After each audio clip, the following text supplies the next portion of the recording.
The needle slipped, and a drop of blood bloomed on the dead leaf brown wool. Cassandra Wallop pressed the wound to her lip and kept sewing. Outside the frozen window of Wallop Grange, the creditor pounded the door again. In the drawing room, her father, Sir Ambrose, signed another promissory note across the sheeted pianoforte. His hand shook. The metal of the 41st foot rattled against his waistcoat with each breath. At noon, a carriage without arms stopped at the gate. Baron Aldous Sedgwick stepped down in violet velvet, his ruby ring catching the pale March light.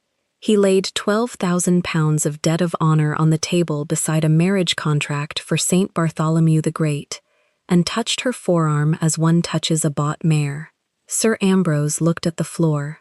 Cassandra looked at the ring on her mother's cord beneath her collar, and said nothing. That night, by tallow light, she opened her diary and wrote of a wounded officer she had fed at this same gate in the winter of 1814, a stranger in a torn blue coat whose name she had never learned.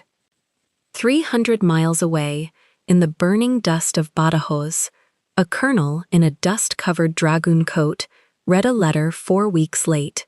He dropped the reins of his command, called for 5 fresh horses, and rode west. What passed between the gate in the snow and the ring on the cord, and what waited for both of them at that altar, would undo a kingdom of quiet men. Before the story begins, comment down below where you are watching from and what time it is there. If stories of justice, dignity, and love that arrives against all odds move you, leave a like, be sure to subscribe to the channel, and click join to become a member and help our channel. In the March of 1816, Wallop Grange kept its dignity the way an old soldier keeps his coat, by refusing, in public, to admit the moth. The wind off the Herefordshire hills pressed against panes that had not been reglazed since the year of Trafalgar, and in the long drawing room the pianoforte stood under a linen sheet like a horse under a mourning cloth. A single fire, made mostly of pine cones and last summer's apple prunings, gave the room a smell of orchard and smoke and very little heat. Cassandra Wallop sat by that fire in the feuille morte gown her mother had first worn to a harvest supper before the wars. The dead leaf brown had faded at the elbows to the color of tea, and the lace at the throat had gone the pale yellow of old paper. Her needle went through the merino with the small, exact patience of a woman who had long ago stopped pretending she was mending for the last time. In her lap, the gray apron caught each snipped thread. She did not raise her head when the knocker fell. She knew the sound of Mr. Cripps of Ludlow the way a shepherd knows the bark of a particular dog. 3 heavy strokes, a pause, 2 more. It was the pause that told her he had a paper this time, and not merely a bill. "Papa," she said, without lifting her eyes. "It is Cripps." Sir Ambrose Wallop had been standing at the window with the pretense of watching rooks. He turned his head slowly, as if turning it too quickly might dislodge something inside. The metal of the 41st foot swung once against his black waistcoat and settled. "Then we shall receive him," he said, "as gentlemen do." He crossed the room on the thornwood stick, and the boards under the threadbare aubusson complained. Cassandra tied off her thread, set the needle in the pincushion, made of an old velvet glove, and rose. She smoothed the apron.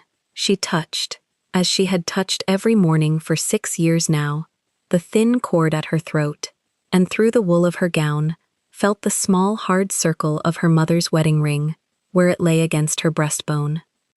Mrs. Doggett, who was cook and housekeeper and, for a year now, the only servant left, opened the door in the hall with the practiced air of announcing an ambassador. "Mr. Cripps, Sir Ambrose." Cripps came in with his hat already in his hand and his eyes already counting. He counted the silver candlesticks that had not yet been sold, the frame of the mirror above the mantel that had been sold to Chetwynd of Hereford last Michaelmas and replaced with a paler ghost of a frame. He counted the rug. He did not count Cassandra, because he had counted her long ago and found her ledger blank. Sir Ambrose. Miss Wallop, Mr. Cripps.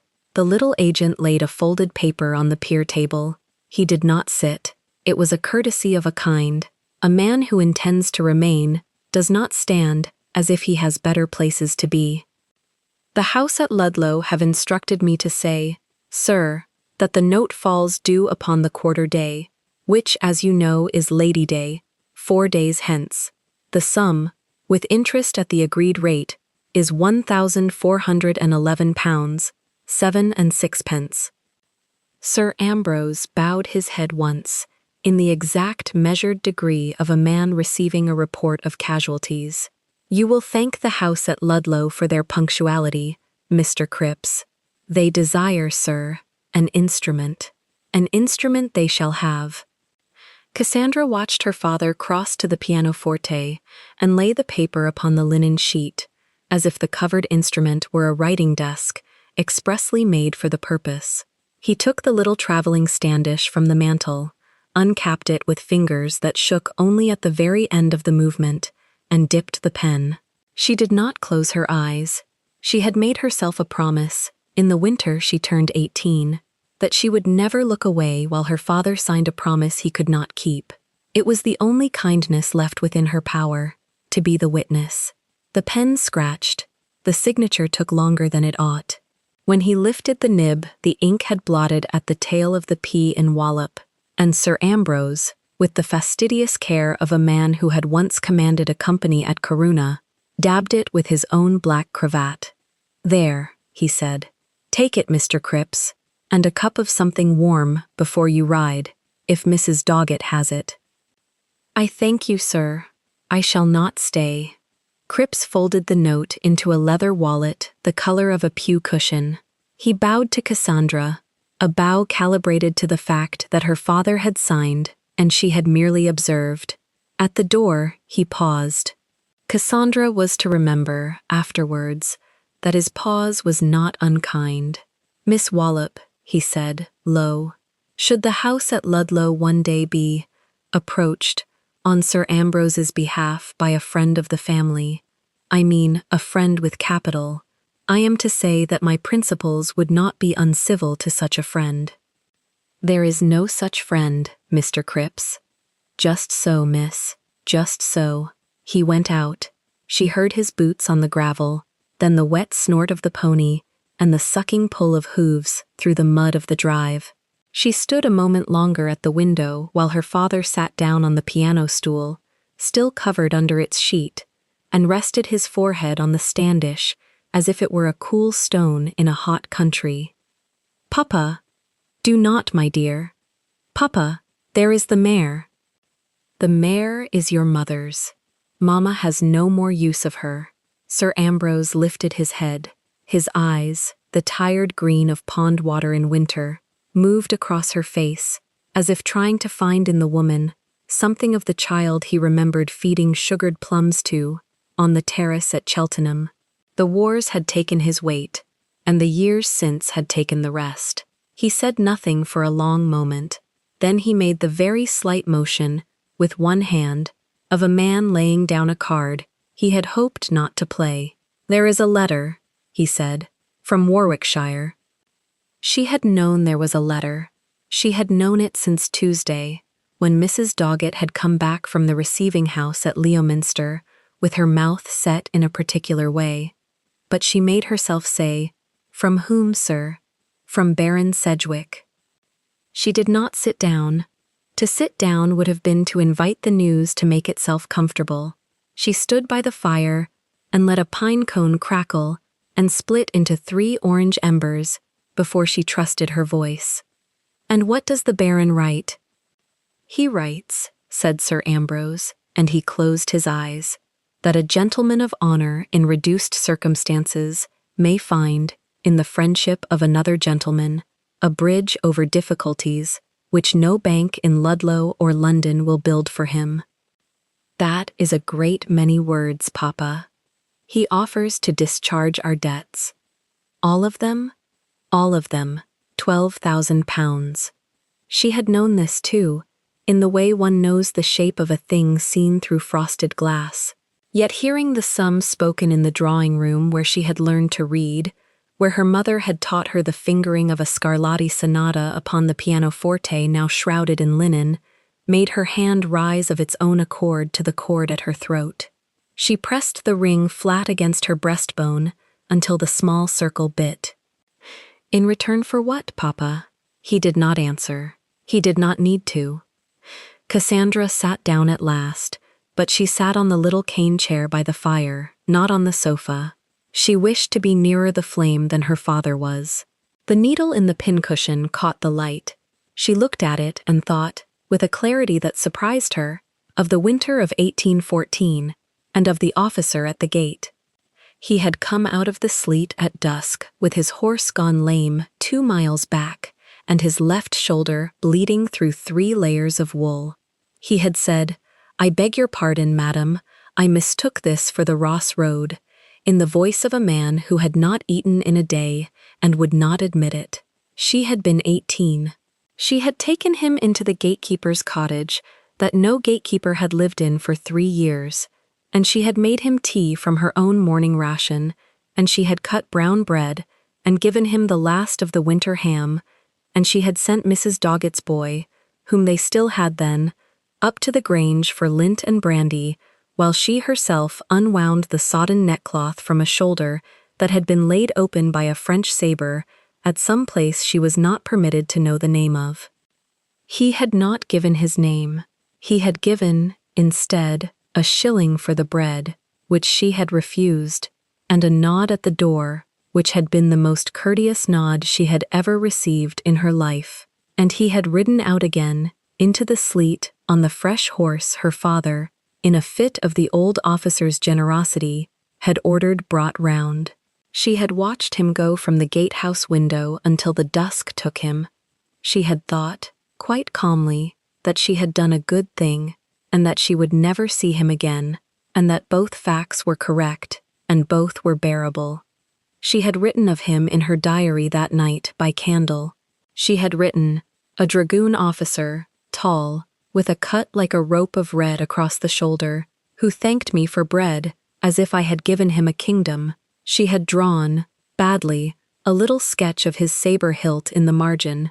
2 years and 3 months had passed since then. In 2 years and 3 months, a girl learns many things about the price of bread. "Papa," she said, and she was surprised at how quiet her own voice was. "When is the Baron to come?" "On Tuesday, to dine." "And the wedding?" The old man's mouth worked once, twice. He looked at the shrouded pianoforte as if it were an altar upon which a sacrifice had already been laid, and only the fire wanted lighting. "At St. Bartholomew the Great, in London. He desires it to be handsome. He desires it a month hence. Then we have 4 weeks. Cassandra. We have 4 weeks, Papa. That is a great deal of time. One may mend a great deal in 4 weeks. She rose and crossed to him and took his hand.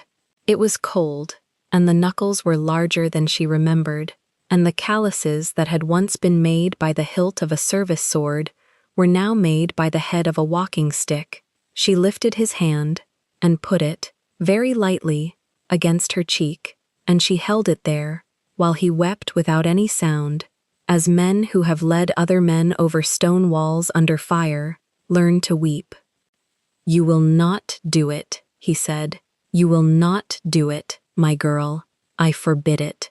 You cannot forbid what I have not yet consented to, Papa." "Cassandra, hush, hush now. Let me think." She left him by the piano and went upstairs, because upstairs was the only room in the house in which she still permitted herself to close a door. Her chamber was at the northeast corner, over the yew walk, and the ceiling had bloomed with damp in a great grey rose above the washstand. The fire in the grate was 2 coals and a promise. She did not light more. She stood a long time at the window and watched the rooks tumble in the elms. She thought of the shrouded pianoforte and of Mr. Cripps's leather wallet the color of a pew cushion. She thought of her mother, who had died when Cassandra was 14, and who had said, in the last week of her life, You will find that dignity, my love, is a habit. If you keep it every morning, it will keep you every night. She thought of the officer with the saber cut. She thought of the shilling he had offered for her bread, and of the nod at the door. Then, quite calmly, she went to the little writing table by the window and took out the diary from the drawer where she kept the ribbon her mother had used for her hair. She opened it to a fresh page. She dipped the pen. She wrote the date, the 3rd of March. She wrote, "A baron who has already put 2 wives into the ground desires the 3rd to be me, and my father shall be spared the disgrace of debtor's prison. That is the bargain. It is a bargain of iron. I do not yet know what I shall do." She stopped. She looked at her own careful hand. She turned back 200 pages to the January of 1814 and read what she had written there of a dragoon officer at the gate. She read it twice. She thought how strange it was that one could remember a stranger's shoulder better than one could remember the face of one's own second cousin.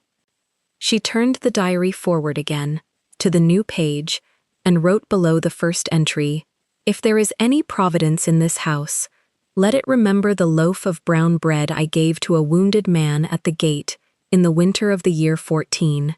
I have kept dignity every morning. Let dignity keep me now." She closed the book. She put it away. She rose and went to the little press in the corner and, without hurry, took out the white muslin she had been saving for the summer that had not yet come, and laid it on the bed. It would want a great deal of altering to serve as a bridal gown. She thought that she would begin the altering herself, in the drawing room, that afternoon, in front of her father, so that he might see her hands were steady. She was halfway to the door when the knocker fell again, downstairs, in the hall. Not 3 strokes and a pause.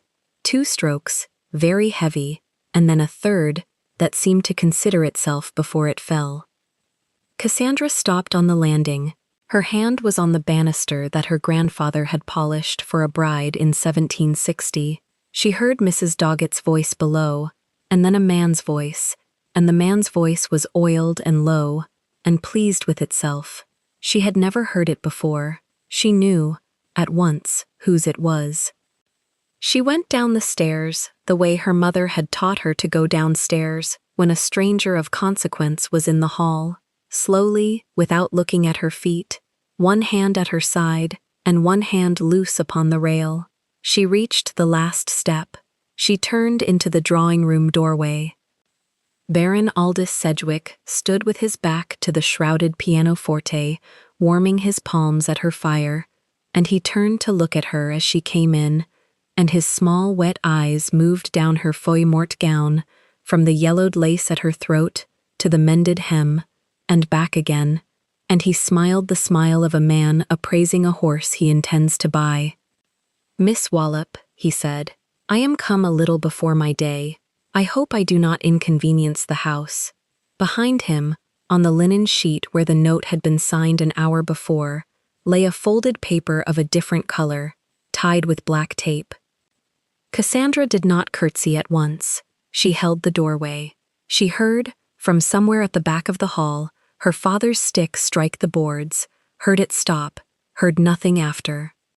She looked at the folded paper on the pianoforte, and then at the Baron's ringed hand resting near it, and she understood that in the space of an hour her 4 weeks had been shortened to an evening, and that Providence, if it meant to remember a loaf of brown bread, would need to remember it very soon. "You do not inconvenience the house, my lord," she said. "Pray, be seated. My father will attend you directly." And she stepped into the room, and the door, which no one had touched, moved a little in the draught behind her, and closed. The knocker fell twice against the front door of Wallop Grange, and the sound traveled through the empty hall like a stone dropped into a well. Cassandra was already on her feet. The feuille morte gown she had been mending lay across the arm of the chair, and she set the needle down with the calm of a woman who has learned that visitors, in a house like this, come only for money or worse. She touched the cord at her throat, felt the small warm circle of her mother's ring, and went to the window. A traveling carriage stood in the drive, 4 bays, matched, with a coachman in plum livery and a footman already lowering the step. The crest upon the door, a mailed fist gripping a broken oak, she did not recognize, but she knew the manner of the men climbing down. Wealth had come to the Grange, and wealth in March, unannounced, meant a creditor with an appetite. "Papa," she said, without turning. Her voice was low, quite even. "There is a gentleman." Sir Ambrose came out from the study behind her, and she heard the drag of his bad leg before she saw him.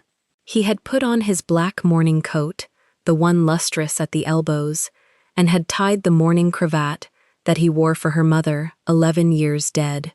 The medal of the 41st foot hung from the second buttonhole of the fumo grey waistcoat, like a coin he had forgotten to spend.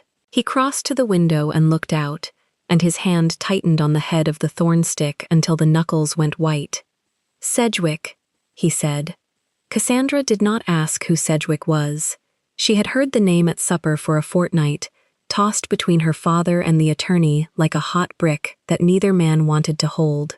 She only turned from the window, went to the console table, and lit the 2 candles in the tarnished sticks, though it was not yet noon.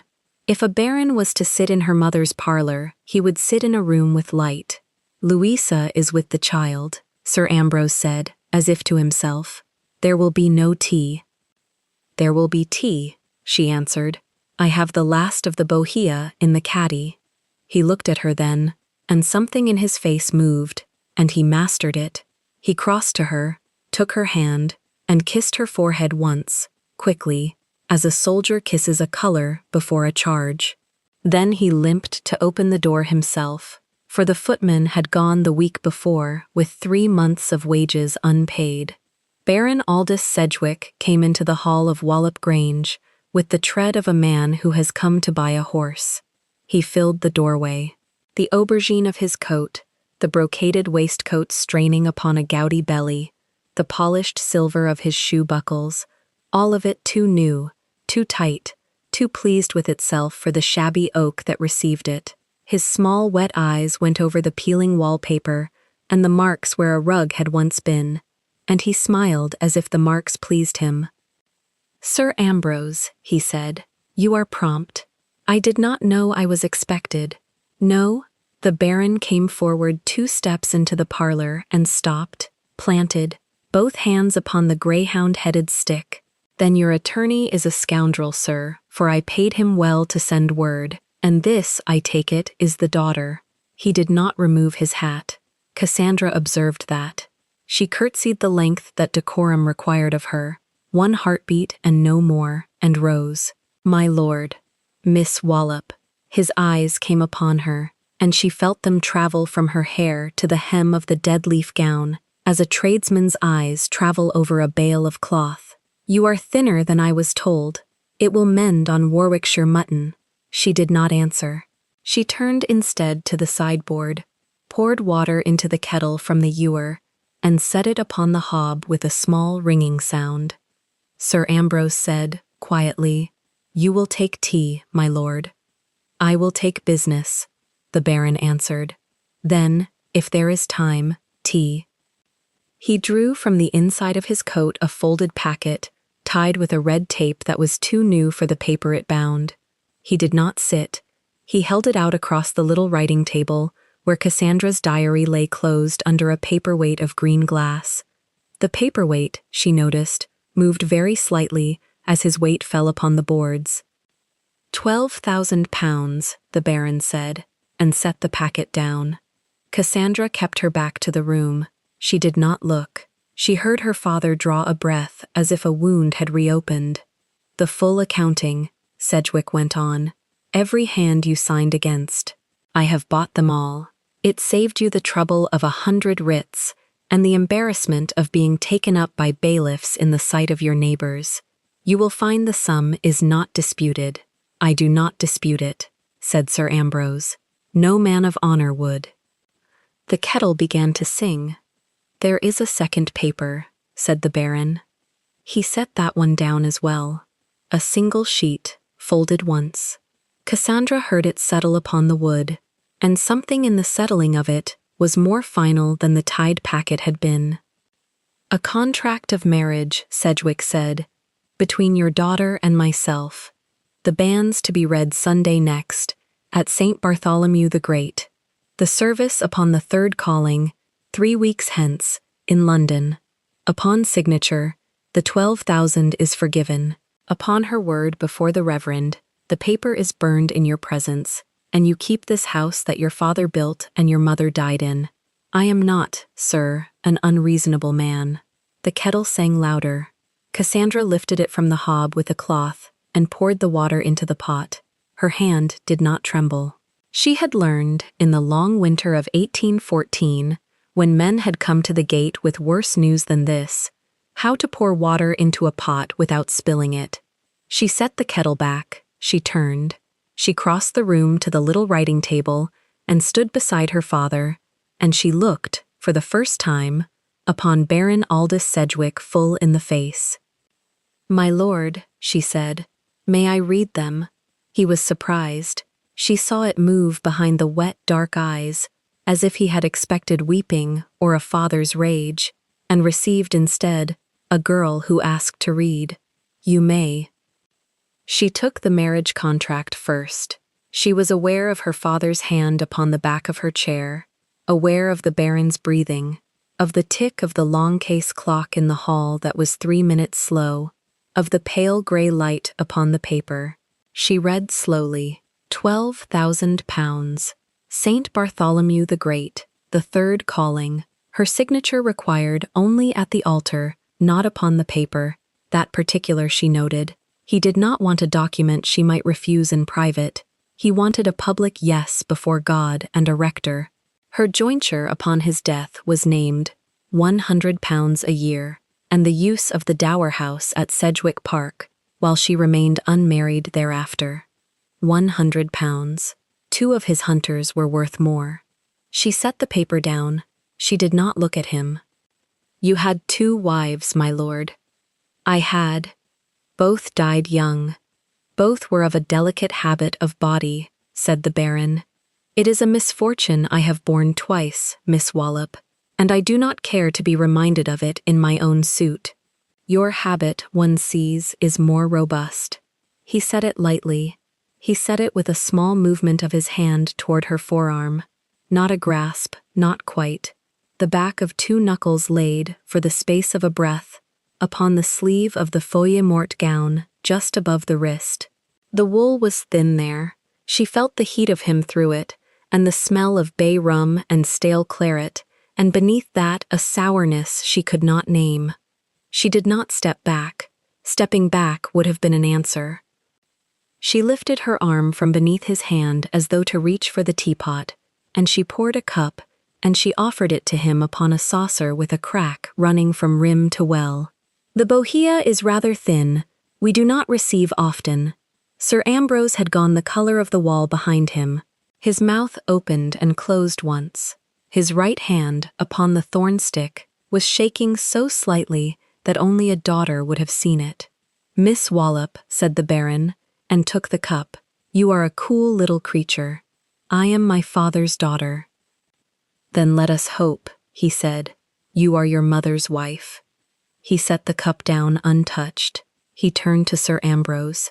"I shall be at the George in Hereford until Friday. I require the paper signed, or the debt paid, by Friday noon. I do not require both.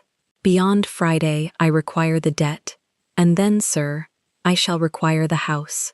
He bowed, a very small bow, more insult than courtesy, and he took up his hat, which he had not removed, and he went.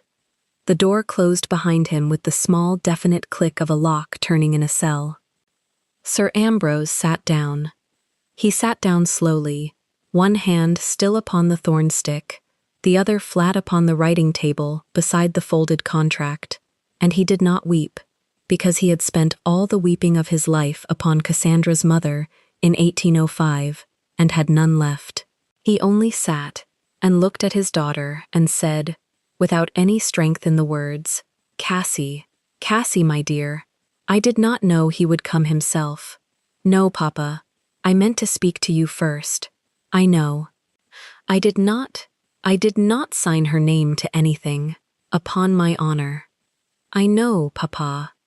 She knelt beside his chair. She took the shaking hand from the stick and put it between her own. Her hands were rougher than his now, and they both knew it. She did not lift her face to look at him, because if she looked at him, she would see the boy in Corunna who had been given a medal for holding a line, and she could not, in this hour, afford to see that boy. The pianoforte, he said. I will send to Ludlow tomorrow. He will give something for it. And the plate. There is the christening cup. There is no time, Papa. Cassie, there is no time, she said again. By Friday he will have the house. Then let him have the house. And where will you sit? She did lift her face then. Where will Louisa put the child down? At what hearth will Nurse Peggy warm her hands? Papa, I am 21. He is 54. It is not a life, it is a term. Do not, said Sir Ambrose. Do not, my dear. She rose. She kissed the top of his white head, where the hair had gone thin, and she said, quite gently, drink the tea, Papa. It is the last of the bohea, and I shall be cross if it is wasted. She left him with the cup. She went up the narrow back stair with her hand upon the wall, because the balusters, 3 of them, had been used for kindling in January and had not been replaced. In her own small room under the eave, she closed the door, and turned the key, and stood a moment with her forehead against the wood. Then she crossed to the washstand, and she scrubbed the back of her wrist with the coarse grey soap until the skin was pink where the Baron's knuckles had rested. She scrubbed it twice. She dried it upon a linen that had been her mother's, and she did not look at her face in the little spotted glass above the basin, because she was afraid of what obedience she would find written there. She sat instead at the sloped writing desk beneath the window.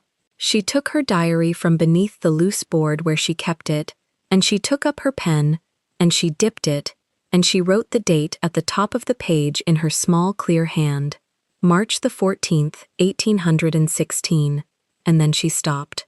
She stopped because she did not, in that moment, wish to write of Baron Sedgwick. She turned back through the pages instead, back through the winter of 15, back through the harvest, back through the spring the pianoforte had been covered, and back further, to a page dated the 11th of December, 1814, where the ink had faded a little in the damp of the room. She read what she had written there when she was 19 years old, and she read it slowly, as if she were reading the record of a stranger who had done a small, brave thing that she herself could no longer quite manage. The officer at the gate, he came upon a grey horse that would not stand.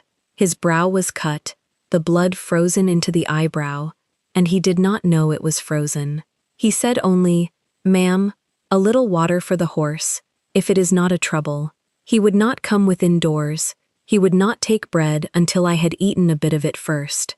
When I gave him the bread, he took off his glove to receive it, as if I had handed him a sacrament. He would not say his name. He set a shilling upon the gate-post when he thought I did not see, and rode on toward Hereford. He had an old scar upon the brow above the fresh cut, and another at the jaw. I hope he lived through the winter. She sat a long time with her hand upon the page. The rain had begun in the courtyard. She could hear it upon the slates. Then she took up her pen, and she turned to the fresh page at the front of the book, and she wrote, beneath the date, "A baron came today with £12,000 and a paper. He touched my sleeve. Papa signed nothing, but Papa will sign, because he is my father, and he will believe that saving me is worth losing me. I shall sign instead. It is cheaper." I thought, while he was speaking, of the officer at the gate in the winter of 14. I do not know why. I have not thought of him in months. Perhaps because he was the only man who ever took bread from my hand, as though the hand mattered as much as the bread. Perhaps because a girl who is about to be sold is permitted, once, to remember a kindness that was given freely. I do not know his name. I never shall.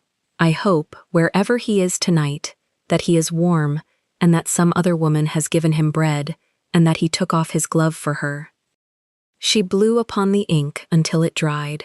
She closed the diary. She put it back beneath the loose board. She smoothed the coverlet. She rose and she went to the window, and she opened it a hand's breadth to the March rain. Below in the courtyard, Nurse Peggy was calling Louisa's little boy in from the puddles. His laugh came up thin and bright through the wet air, and Cassandra pressed both hands flat upon the sill, and she thought, "Him too, if I do not sign, him too." She closed the window.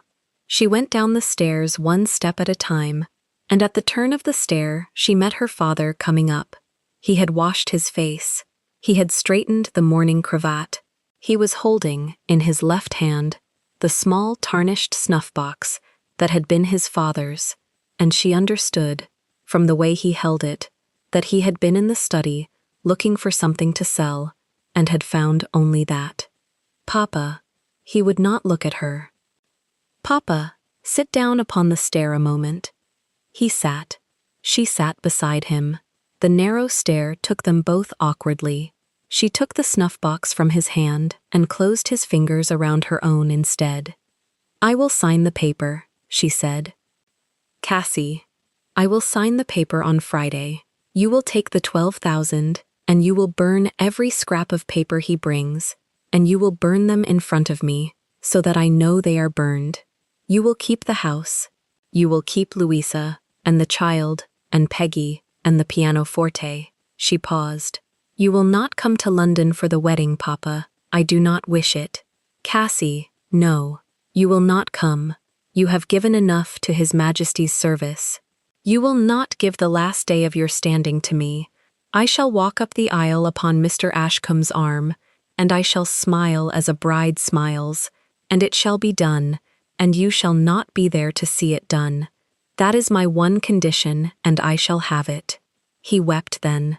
He wept quite silently, as a soldier weeps, into the mourning cravat, and she held his hand, and she looked past him at the crack in the plaster above the study door where the damp had been coming in since November, and she thought, quite clearly, without any grief in it, "This is the last hour of my girlhood, and I am sitting on a broken stair, holding a broken hand, and looking at a broken wall, and I am not afraid." She was not afraid. That was the thing that would trouble her most in the nights to come. She had known fear, of her mother dying, of the bailiff at the door, of the winter without coal, and this was not it. What she felt, sitting beside her weeping father, was a great cold quiet, as though a door within her had swung shut of its own accord, and she was now upon the other side of it, alone. And in that room, unaccountably, there stood a man, with a snow-cut brow, taking bread from her hand, as though the hand were a sacrament. She rose. She helped her father to his feet, brought him back to the parlor, stirred the fire, and made him drink the last of the bohea. Outside, the rain steadied into that soft, insistent Hereford rain that would fall for 3 days without stopping. 300 miles to the south, in a smoke-black courtyard at Badajoz she could not have named, a bag of unsorted post from London was being dropped from the back of a mule onto the wet stones, and one letter within it, franked in a housekeeper's careful hand and sealed with a smear of common wax, slid halfway free of the mouth of the sack, and lay there, face up, in the Spanish rain, waiting to be picked up. A boot came down on the letter before the rain could ruin it. The boot belonged to a Portuguese muleteer who did not know what he had saved. He kicked the sack the rest of the way open, cursed the mule, and moved on toward the horses. The letter lay in the wet stones of the courtyard, franked in a woman's careful hand, the wax already softened by the drizzle. A dispatch runner in a torn shell jacket bent, gathered the post in both arms, and carried it up the broken stair of what had once been a Spanish nobleman's house, and was now the field office of the 12th Light Dragoons. Inside, the Iron Duke of Calburn was signing death. He did not think of it that way. He signed transfers, requisitions, promotions, a widow's pension for a sergeant killed at Vittoria, an order to hang a looter at dawn. The pen scratched. Candle wax pooled on the deal table. Valentine Bentinck, Duke of Calburn, colonel of the regiment, sat in shirt sleeves and cavalry breeches, with his sabre laid across 2 ledgers as a paperweight. His hair, cropped short from the pressure of a helmet, was still marked by the ring of the brim. The 4-day beard along his jaw had reached the point where his own valet, had he possessed one at Badajoz, would have wept. The runner set the sack on the boards and stepped back. English post, Your Grace.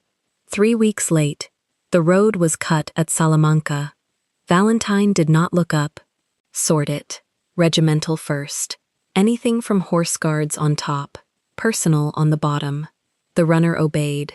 He was a boy of 19, with a bandaged hand, and no gift for reading, which was why the Duke's own aide sorted with him.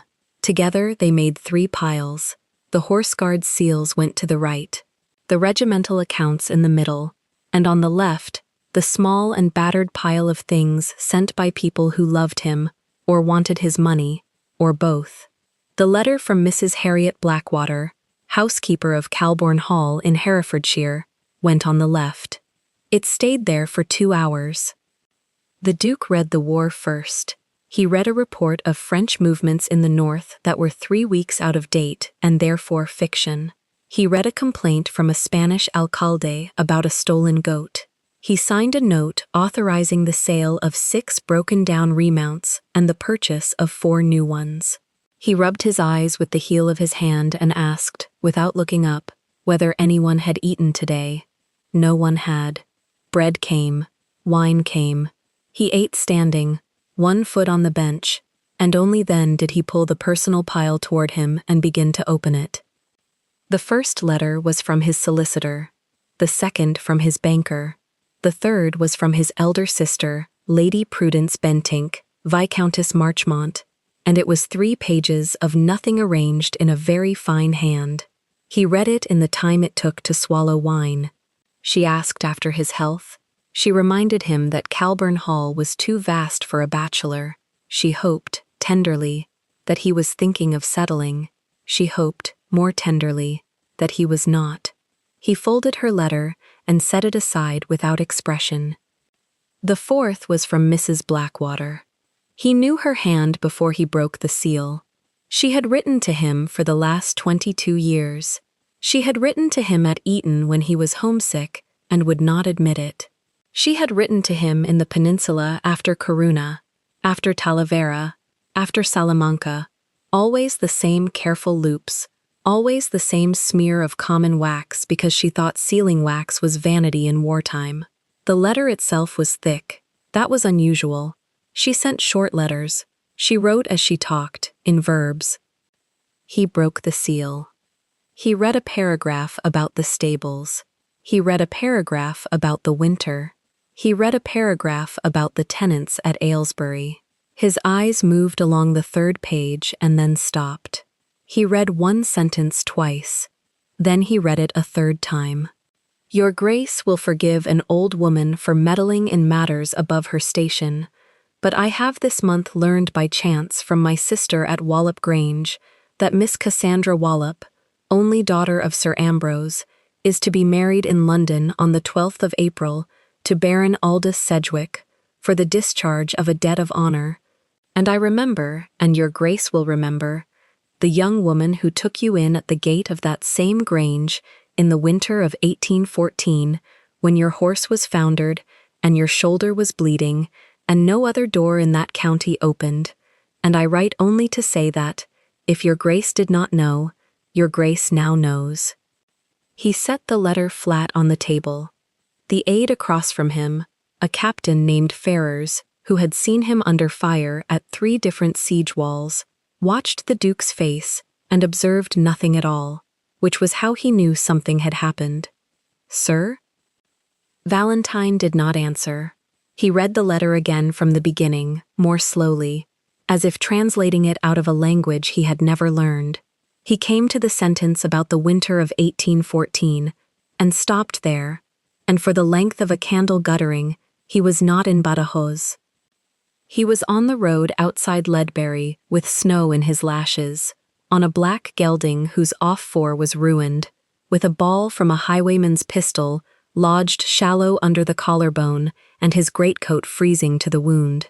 He had turned in at the first gate. The house was black. The knocker was tied with mourning crepe for a mother he did not know had died. He had leaned against the pillar because he could no longer stand, and a girl in a dead-leaf brown dress had opened the door with a bread knife in her hand, taken one look at his face, and put the knife down. She had fed him rye bread and thin soup at a kitchen table. She had cut his coat off with her mother's sewing shears. She had cleaned the wound with brandy meant for a christening, and stitched it with a curved needle and horsehair thread by the light of a single tallow candle, and while she stitched, she had spoken to him steadily about the frost on the pear trees so that he would not think about the needle.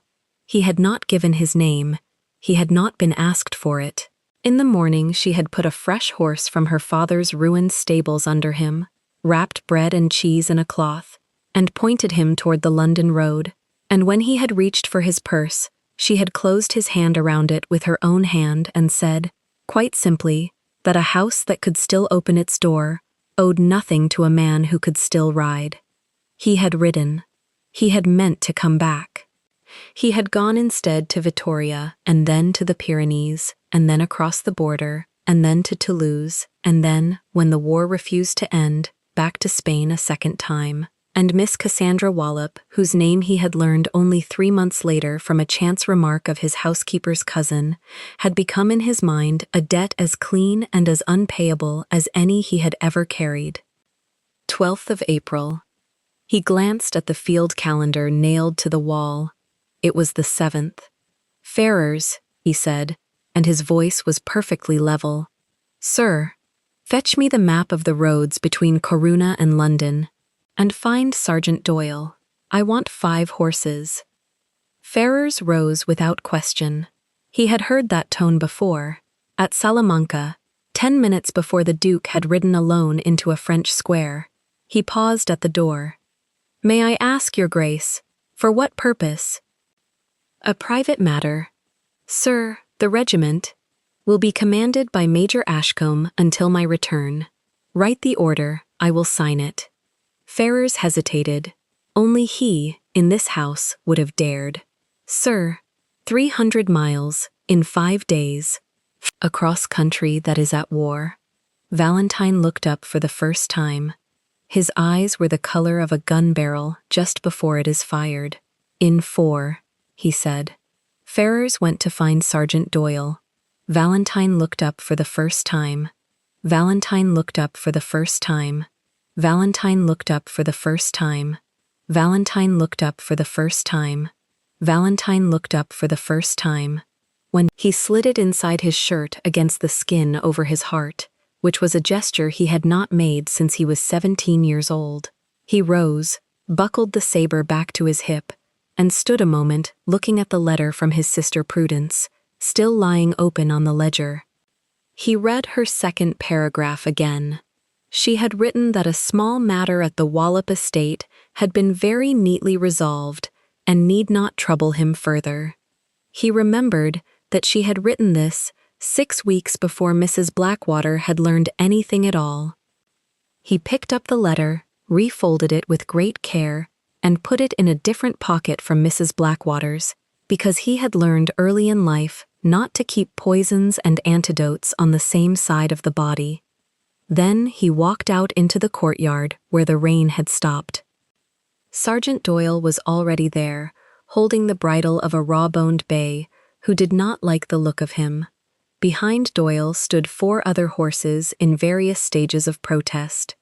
The sergeant was a squat Irishman with a broken nose and no patience for ceremony. 5, sir, as ordered, not one worth the price of his shoes. They will be worth it by Barnet. Barnet, sir? North of London. That is where I will change to the last. Doyle counted on his fingers. He gave up. How far, sir? 300 miles.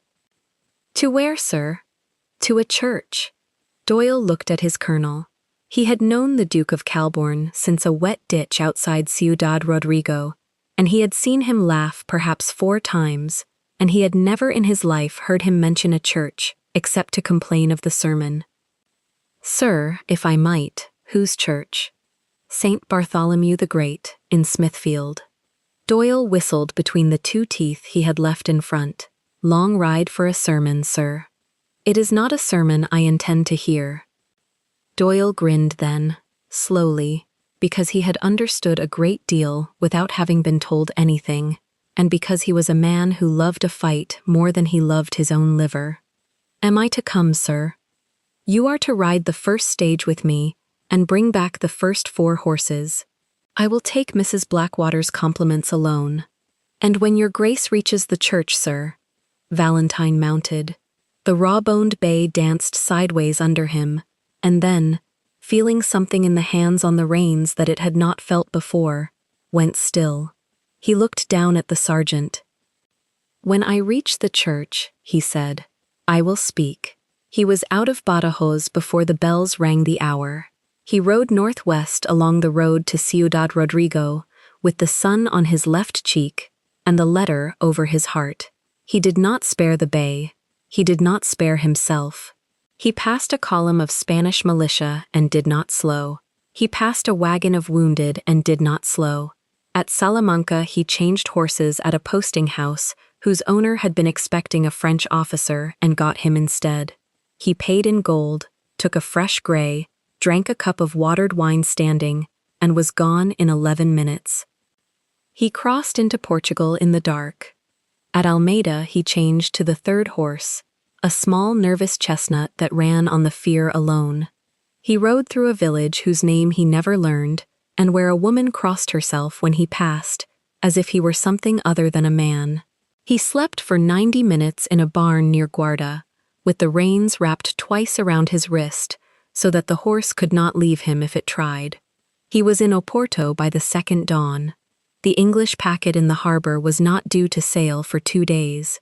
He walked onto the deck, found the captain, and bought the tide. The captain, who was a Bristol man and knew a duke when he saw one, cast off within the hour. They ran before a fair wind up the Bay of Biscay for 18 hours, and then a squall took them, and Valentine stood at the rail, with the letter still dry against his skin, and watched Spain fall away behind him into grey water. He did not sleep on the crossing. He stood at the bow instead and calculated. 12th of April. He had budgeted 4 days for the ride and 1 for the sea. He was gaining half a day on the wind. He needed the half day, because there was a second thing in Mrs. Blackwater's letter that he had not spoken of to Ferrers, or to Doyle, or to himself.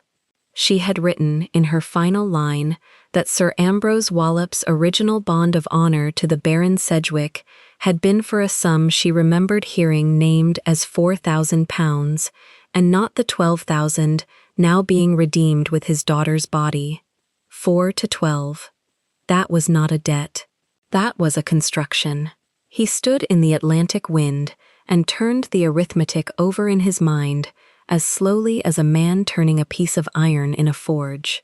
4,000 honestly lost at cards, over years, in the ordinary corruption of the age, was one thing. 8,000 added afterwards was another. 8,000 added afterwards required a forger, and a broker, and a witness who could be trusted to lie, and someone, at the top, who had chosen the girl before he had chosen the debt. Valentine had been a soldier long enough to know that when a man wants a thing and cannot be given it, he learns to buy the ground it stands on.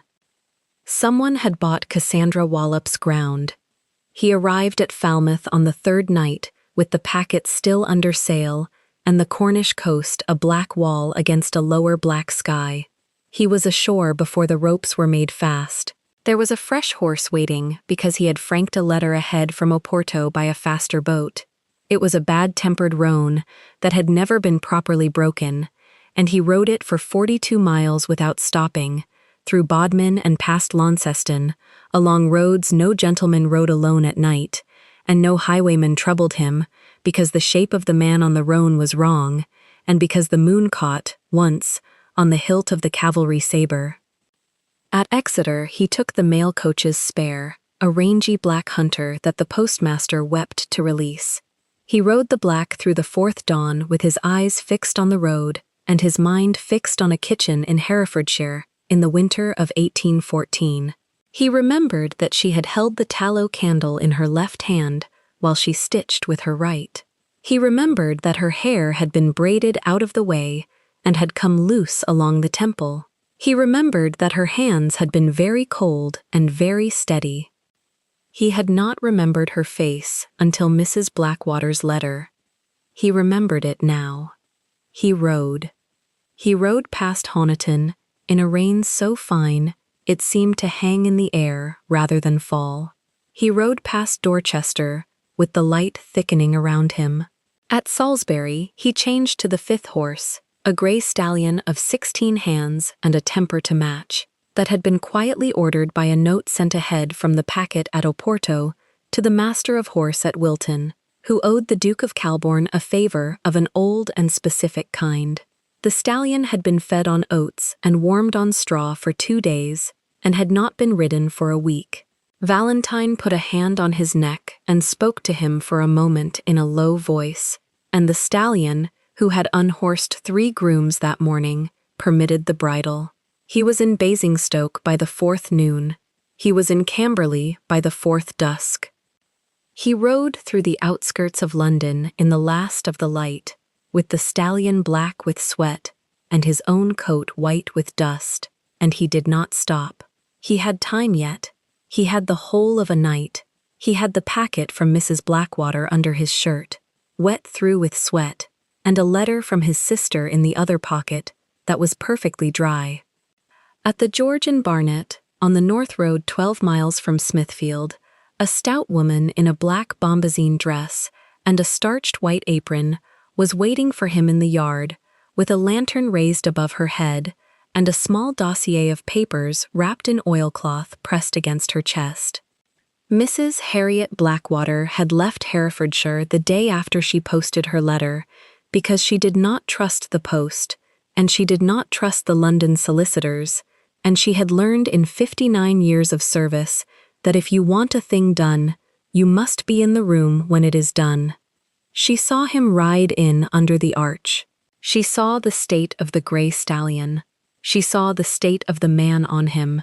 She lowered the lantern only enough that it did not shine in his eyes, and she said, very simply, in the voice with which she had greeted him at every homecoming since he was 7 years old, "You are 3 hours early, Your Grace. Come inside. There is a great deal you do not yet know." He swung down from the stallion into the mud of the yard, and, before he took the oilcloth packet from her, he set one hand for a moment on her shoulder, because there was no one else in the world to whom he might have made that small, unspoken speech. Then he took the packet.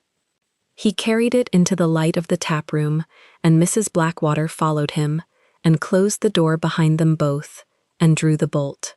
The tap-room of the Green Man at Barnet smelled of tallow and wet wool, and the fire had burned down to a red core that hissed each time a coach horse stamped in the yard outside. Valentine set the ledger case on the deal table with the care of a man handling powder. Mrs. Blackwater unwrapped the oilcloth herself. Her red hands were steady, though she had ridden 20 hours in a hired chaise to reach him.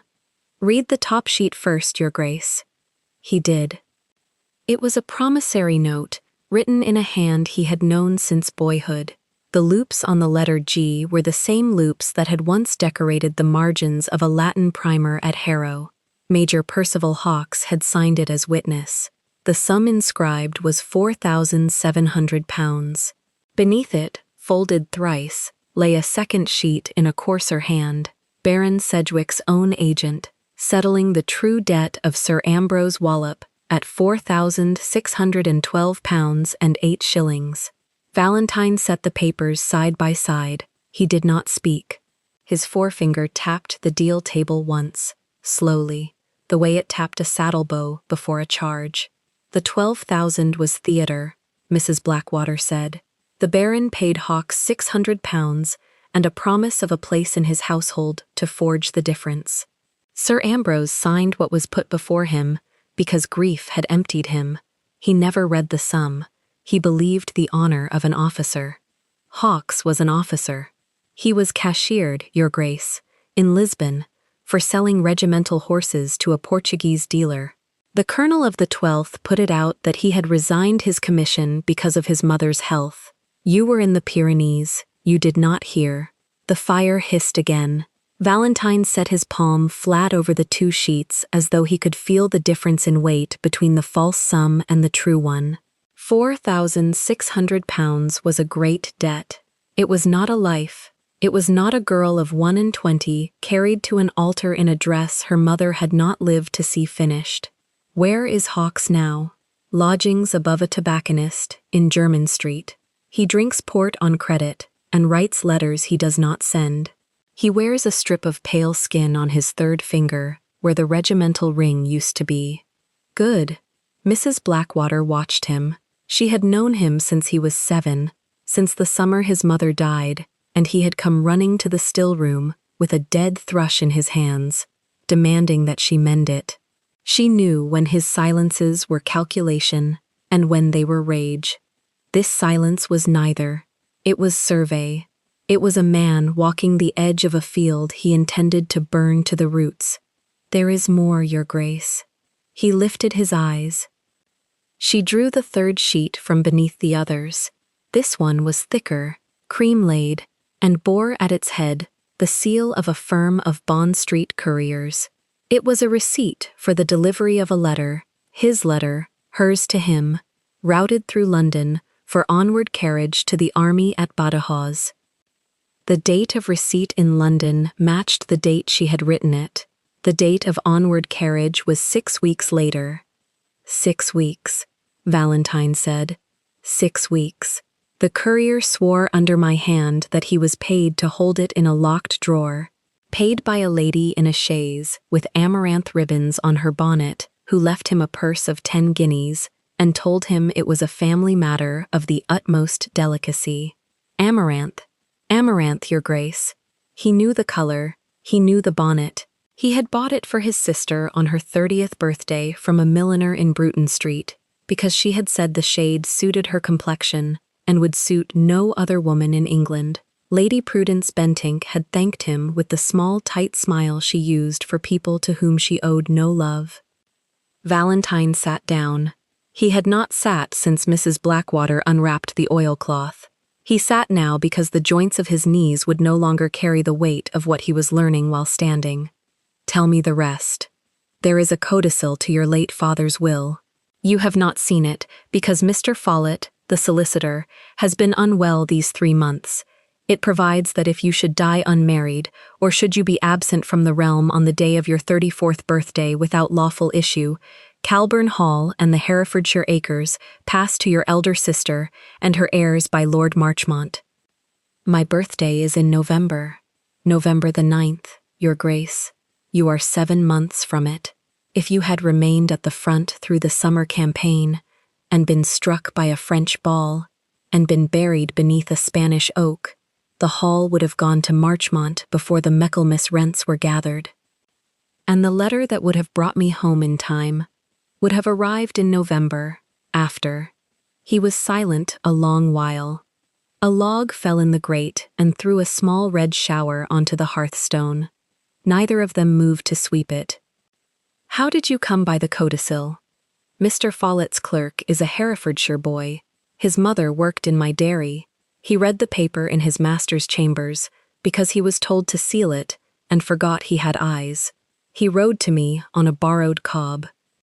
You have paid him. I have promised him a place, that is better. Valentine stood again. He walked to the window that gave onto the yard. The panes were thick and greenish, and the coach horses beyond them moved like fish behind pond water.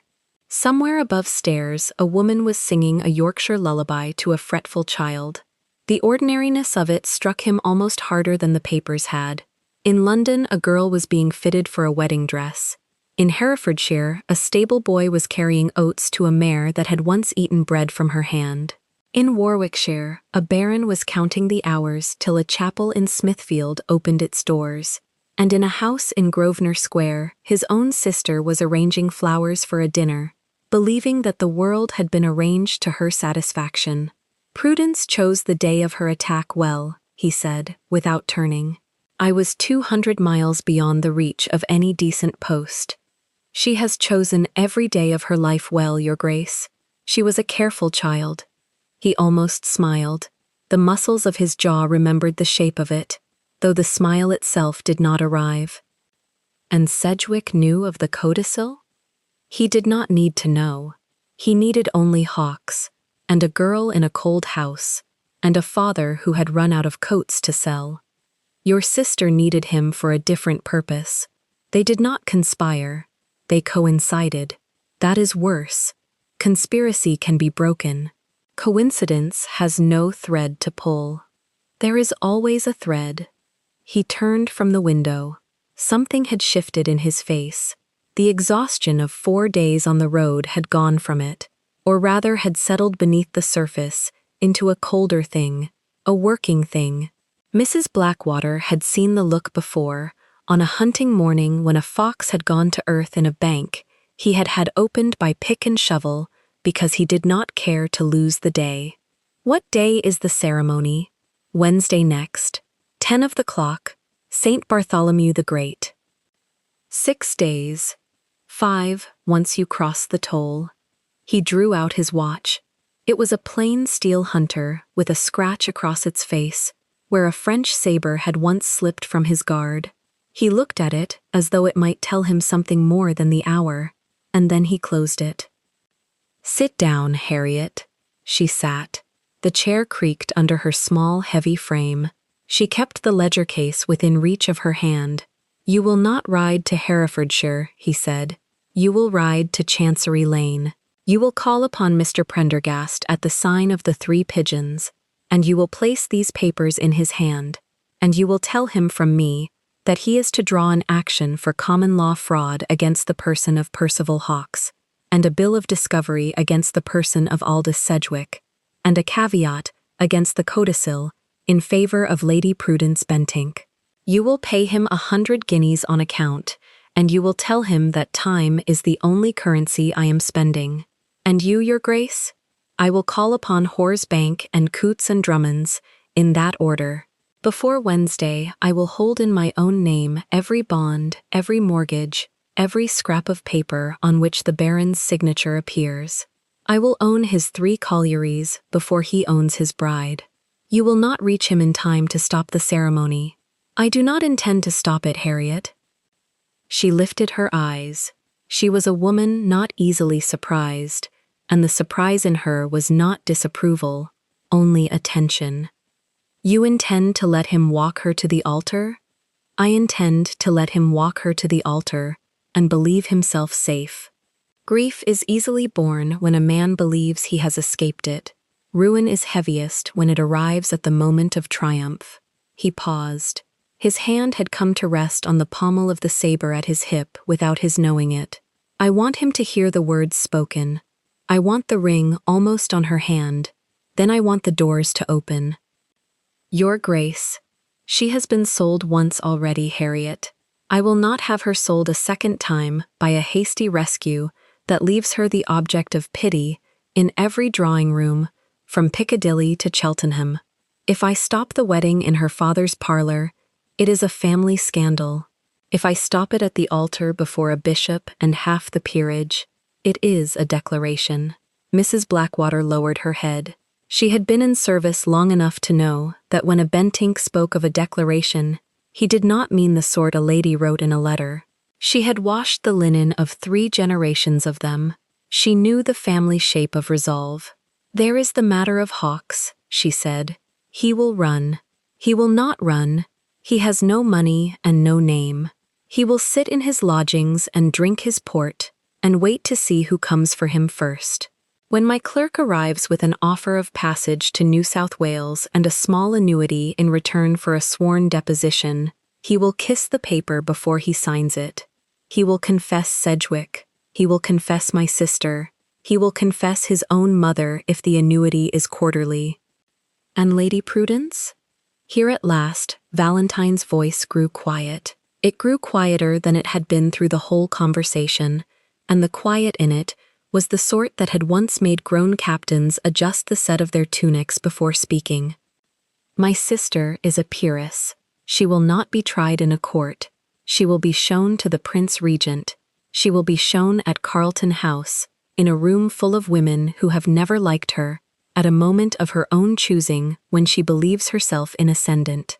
Marchmont will be shown the codicil.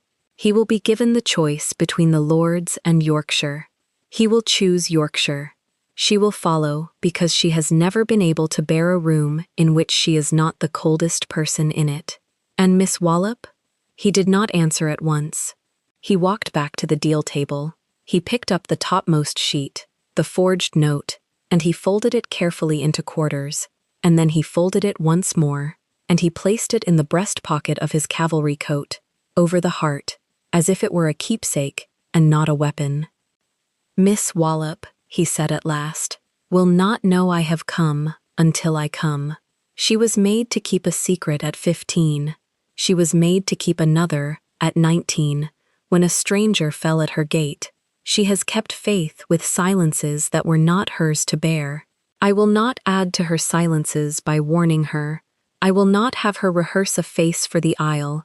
Let her walk it as herself. I will meet her there. She may not forgive you the manner of it. She may not. That is her right. If she wishes to be returned to her father's house untouched, I will return her there and settle upon her an income that keeps her father in coal and claret for the remainder of his days, and she may live out her spinsterhood in whatever peace remains to her. I do not come to collect a wife, Harriet. I come to pay a debt." Mrs. Blackwater said nothing for a long moment. Then she reached across the table and set her small red hand over his gloved one, briefly, as she had done when he was 7, and there had been a dead thrush between them. She withdrew it before he could remark on it. "You have not slept in 4 nights, Your Grace. I will sleep on Wednesday afternoon." She rose. She wrapped the remaining papers again in their oilcloth and tied the linen tape and set the bundle at his elbow. She took up her own bonnet, plain black straw, no ribbon of any color, and she tied it under her chin. "There is one thing more. Tell me. On the morning I left Calburn Hall, a boy came from the Wallop Grange with a message for the housekeeper. His mistress had bidden him ride the 12 miles to ask, most humbly, whether the gentleman who had been fed at the gate in the winter of 14 was known to have returned safely to the wars, and whether he was living. Valentine closed his eyes. He kept them closed a long moment. What answer was given? That he was living, and that his name was written in her prayers, and that the housekeeper thanked her mistress for the enquiry. "You did not tell her who I was." "I did not, Your Grace. It was not my letter to write." He opened his eyes. "Thank you, Harriet." She curtsied. It was a small curtsy, the sort a governess gives a boy who has finally learned his Greek verbs, and it moved him more than any of the papers had. He watched her go. The door of the taproom closed. The bolt he had drawn earlier slid back with a small dry sound as she left. He stood alone by the fire. He drew the forged note from his breast pocket. He unfolded it once. He looked at Hawkes's boyish loops, at the ink slightly darker at the descenders, where a nervous hand had pressed too hard.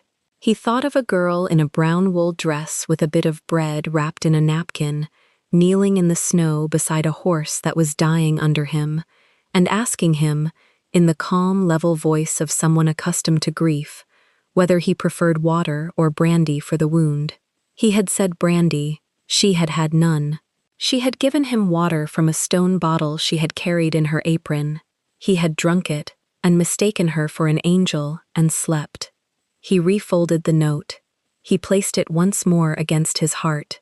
Outside in the yard, the ostler was calling for a fresh team. A coach horn sounded on the London road. The lullaby above stairs had ended, and a child was laughing at something a mother had said. It was Friday.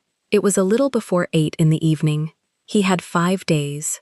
He took up his gloves. He drew them on finger by finger, with the deliberation of a man buckling a cuirass. He lifted the ledger case under one arm, and the saber corrected itself against his thigh with a small familiar chime.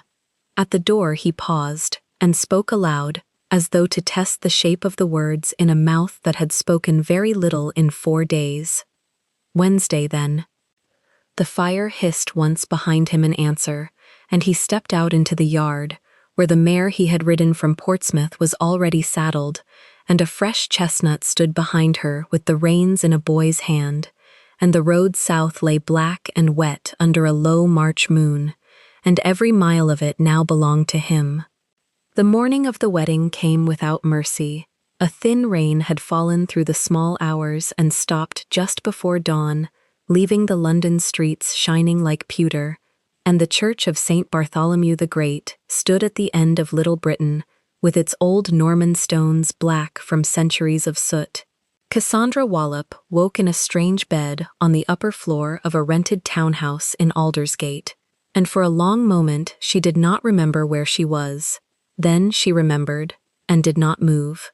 A maid she had never seen came in with hot water, set the copper jug down without meeting her eyes, and left. Cassandra sat up slowly. On the chair by the window, someone had laid a wedding dress of white satin, trimmed with Brussels lace, and beside it, a pair of white silk slippers, and beside those, a small prayer book, bound in white kid. She looked at the dress, the way a soldier looks at a wound. She washed her face in water that smelled of iron. She braided her own hair, because she could not bear to let a strange woman touch her scalp this morning. When the maid returned to lace the corset, Cassandra held the bedpost and stared at the wallpaper, at a pattern of green vines climbing nowhere, and she counted her breaths. The stays went tight, then tighter. The girl apologized in a whisper. Cassandra shook her head. "Tighter," she said. "So I do not feel anything today." Her father came to the door at 7:30. Sir Ambrose Wallop had shaved himself badly. There was a nick under his jaw, and a fleck of dried blood on the black cravat of mourning he still wore for her mother. He carried his ebony Bengala under one arm, and a small leather case under the other, and when he saw her in the dress, his mouth opened once and closed again without sound. He set the case on the dressing table and did not open it. "They sent the carriage," he said at last. 4 horses, black plumes. He heard himself and winced. "Gray plumes. I misspoke. It does not matter, Papa." He crossed to the window, stood with his back to her, and gripped the sill. The medal of the 41st foot hung crookedly from his waistcoat. She saw the tremor in his shoulders and looked away, because to see him weep this morning would be to break, and she had promised herself she would not break in front of him. "Cassandra," he said, "if you say the word, we will go now. We will go north. We will find lodgings under another name. I have friends in Berwick who owe me kindnesses of long standing." "You have no friends in Berwick, Papa," she said gently. "You have creditors in Berwick, and the Baron has bought 2 of them already." He did not turn around. His hand tightened on the sill until the knuckles went white. "I have paid my mother's debts my whole life," she said, and her voice was very level. "I will pay yours today. Do not make me stop and look at you, or I shall not walk down that aisle at all." He nodded once, without turning, and left the room. She sat before the glass and pinned to the bodice a small posy of hothouse orange blossom the Baron had sent up. The smell of it was too sweet. She unpinned it and dropped it into the wash basin, and it floated there among the soap. Then she took from her own reticule a sprig of dried rosemary she had cut from the kitchen garden at Wallop Grange the morning she left, and she pinned that in its place, close to the throat, where the white lace hid it almost entirely. Around her neck, beneath the high collar, she still wore her mother's plain gold ring on its worn cord. She pressed her palm flat against it and held it there until she could feel the metal warm through the linen. Then she rose, took up the white prayer book she did not intend to open, and went downstairs to be married. The carriage was as her father had described. It was too much. 4 black horses in silver harness, a coachman in Sedgwick livery, two footmen in powdered wigs standing behind. The neighborhood had come out into the street to watch. A washerwoman, with a basket on her hip, crossed herself as Cassandra stepped up, and Cassandra saw it and did not flinch. She sat on the black leather, and her father sat beside her, and neither of them spoke as the carriage moved eastward along Aldersgate toward the old church. They passed a wall on which someone had chalked, in a child's hand, the word hope. Cassandra looked at it as it slid by, and she thought, not with bitterness but with something colder, that it was a word other people used. St. Bartholomew the Great sat behind its low gate on Kinghorn Street. The stone porch was already crowded. Sedgwick had insisted on a fashionable throng. 3 viscounts, a Whig politician, 2 dowagers come purely to see if the story of the £12,000 was true. Cassandra saw all of it in one glance and looked at none of it. She kept her eyes on the worn stones of the path. Inside, the church smelled of cold candle wax and old incense. The Norman pillars stood thick as oaks, and someone had ordered white lilies for every column, and the smell had turned in the damp so that they smelled less like flowers and more like a sick room. She counted the pillars as she walked. 12 on one side, 12 on the other, £12,000, 12 pillars, 1 for every 1,000. She almost smiled, and her father felt her arm shake against his and gripped it tighter. Baron Aldous Sedgwick stood at the altar step. He was resplendent, if that was the word for a man of his shape, in aubergine velvet. The gold buttons of his coat strained across his belly. The paisley waistcoat was too bright for the hour. His gray side whiskers had been oiled. He wore his rubied ring high on the forefinger, like a small red eye, and when he turned to watch her come down the aisle, that eye caught the candlelight and winked. He smiled the smile of a man who had already eaten and was merely waiting to be served the plate. Beside him, in the front pew on the groom's side, Lady Prudence Bentinck sat very upright, gloved hands folded in her amaranth-striped lap. She had not been invited. She had come anyway. Her long neck rose out of a chinchilla tippet, and her cool gray eyes measured Cassandra as one might measure a length of cloth for a shroud. When Cassandra's eyes met hers across the nave, Lady Prudence inclined her head the smallest degree and smiled. It was the smile one gives to a corpse in a coffin one has helped to build. Cassandra did not smile back. She did not need to. She had already understood, dimly, since Barnet, that this woman with the pearl collar was somehow part of the ledger against her, though she did not yet know the shape of it. She catalogued the face and walked on. Reverend Josiah Thorne stood upon the chancel step in his white surplice and violet cord, the black prayer book already open in his soft pink hands. His round spectacles slid halfway down his nose. He was sweating faintly. He had heard rumors in the vestry that were not comfortable rumors, and he had accepted a purse from the Baron that morning that was too large to be strictly canonical, and both of these facts sat now upon his round face like a low-grade fever. He tried a smile of pastoral welcome. It slid and settled somewhere between apology and indigestion. Cassandra reached the altar. Her father laid her hand upon the Baron's. His fingers were damp. She let her own lie there as a dead thing lies. The Reverend cleared his throat.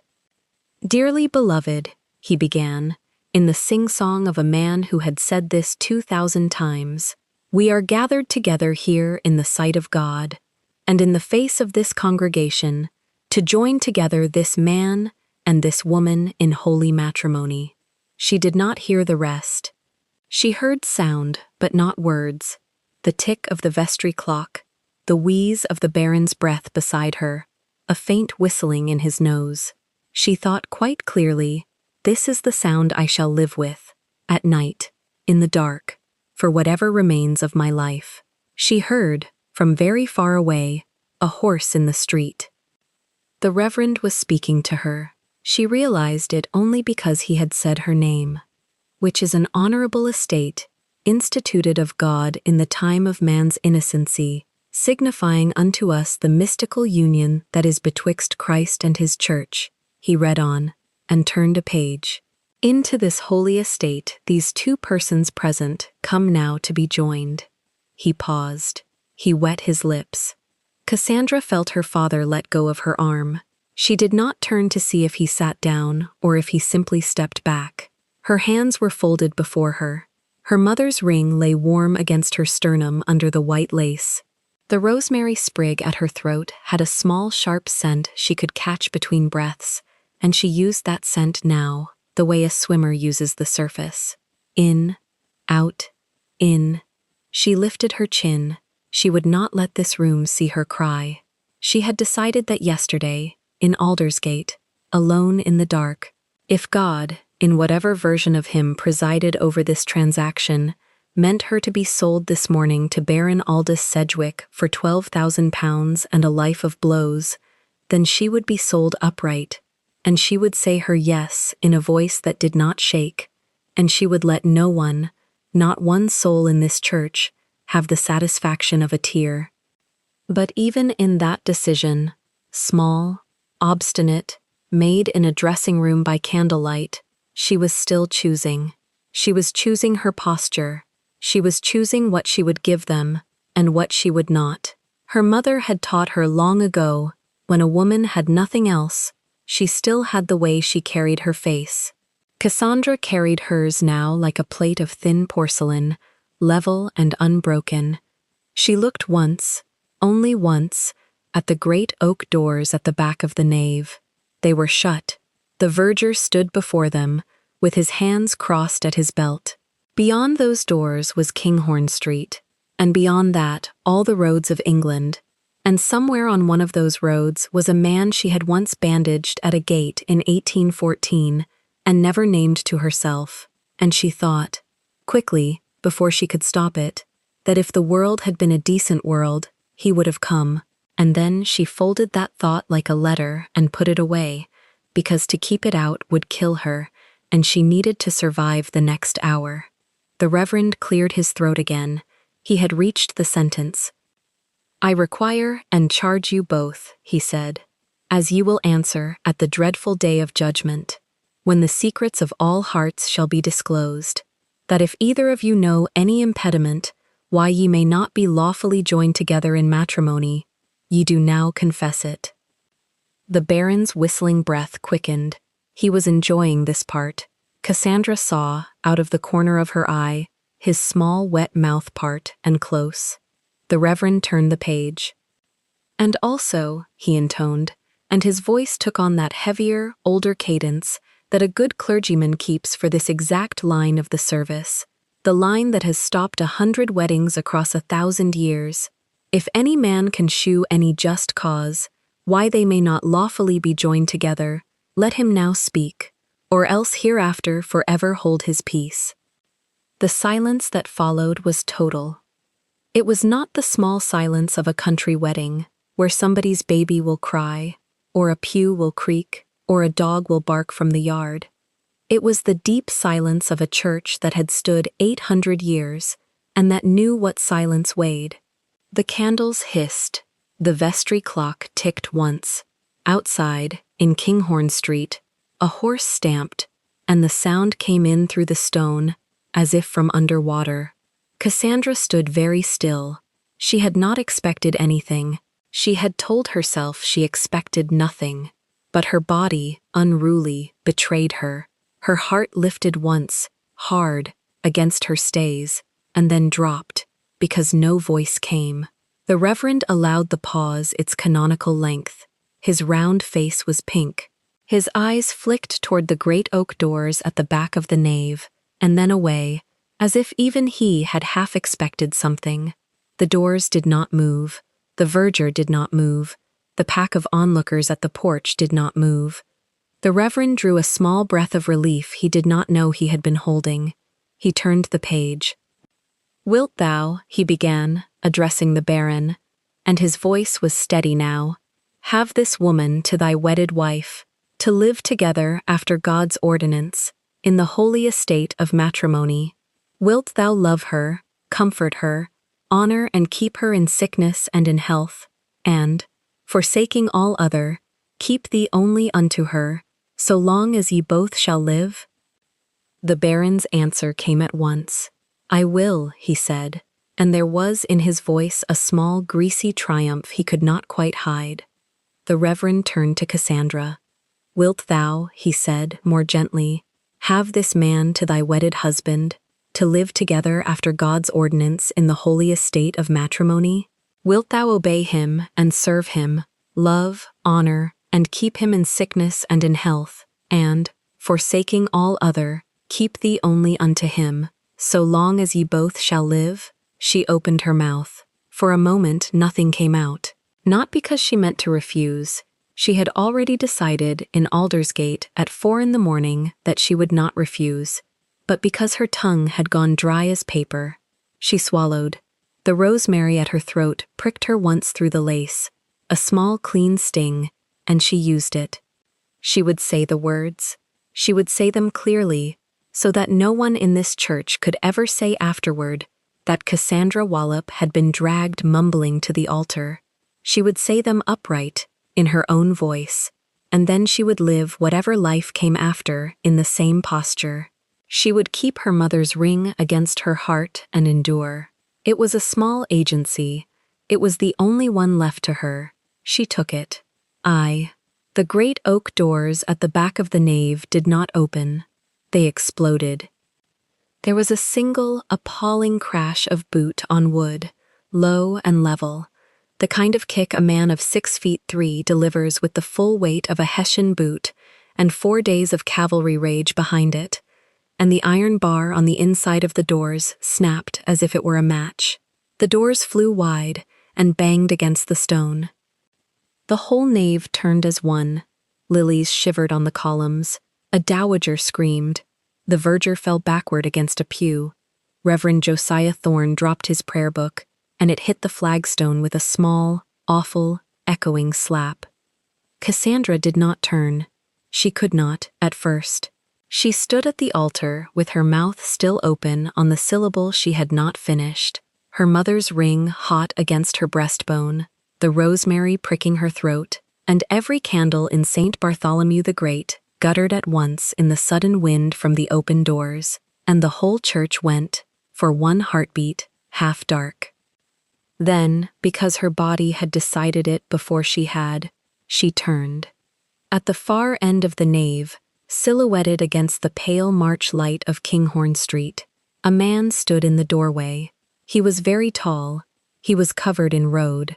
His dark blue cavalry coat was gray with dust from collar to hem, and his boots were splashed to the knee with mud from 5 different counties, and his hair was matted with sweat under a shako he no longer wore. He carried his shako under one arm. Under the other, his gloved right hand rested on the hilt of a straight English cavalry saber. He did not speak at once.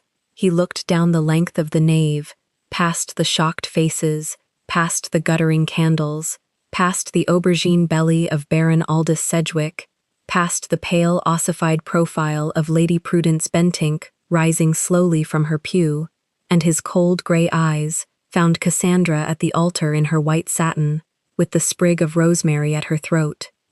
Something in his face did what a stone face does when it cracks. He stepped inside.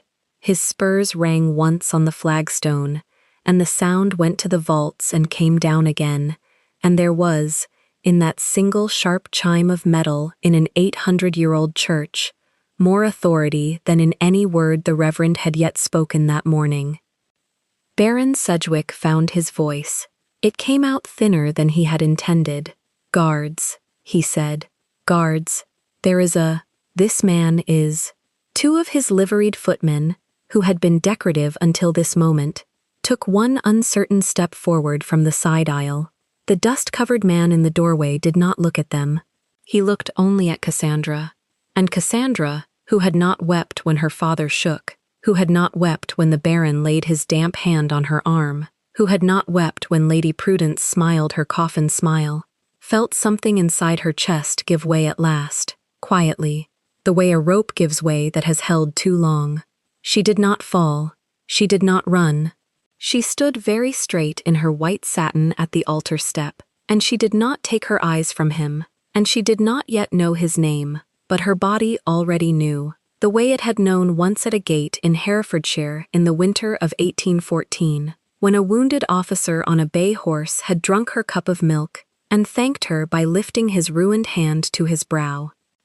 The Reverend Thorne, half kneeling for his fallen prayer book, looked up and saw the saber hilt and the ducal signet on the little finger of the gloved hand. His pink face went white. Behind the Duke, small and out of breath, a heavy leather portfolio clutched to her chest, Mrs. Harriet Blackwater appeared in her black bombazine. Her sharp blue eyes swept the church and settled on the priest. The Duke of Calborne took another step forward into the aisle. His spurs rang again. Every soul in St. Bartholomew the Great held its breath, and the doors, half torn from their upper hinge by his boot, swung slowly to a stop behind him and did not close. Dust traveled with him. It moved in the colored light beneath the rose window, a slow banner of the road, and it settled on the shoulders of gentlemen who had not ridden in years. The Duke of Calborne did not look at the pews.